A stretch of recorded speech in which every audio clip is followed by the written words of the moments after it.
স্লুস gate সেটাই খুলে দেয়া হয়েছে।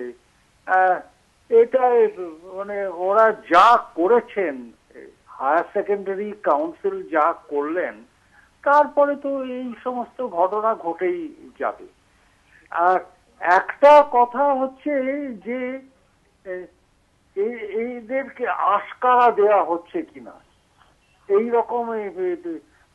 একটা সময় আমার মনে পড়ে যে এতে ওই হায়ার সেকেন্ডারি এডুকেশন বোর্ড ছিল একজন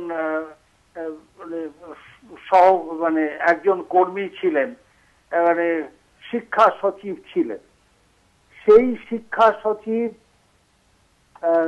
তার কাছে এবিটিএ এসে বলে যান যে এরকম ভাবে আমি দেখিয়ে গেছি যে কোয়েশ্চেন লিক হয়েছে। কোয়েশ্চেন লিক হওয়ার পরেও উনি একটা সময় শেষ পর্যন্ত ঘোষণা করে দিলেন যে এই জিনিস, এই আমি ওই কথা যে আপনাদের গতকালকের অনুষ্ঠানে আমি বলছিলাম যে এই জিনিস চলতেই থাকবে যদি এই মানে শিক্ষা সচিবরা এইরকম গোলমাল করেন। তা এইটাই ঘটছে, এটাই ঘটছে।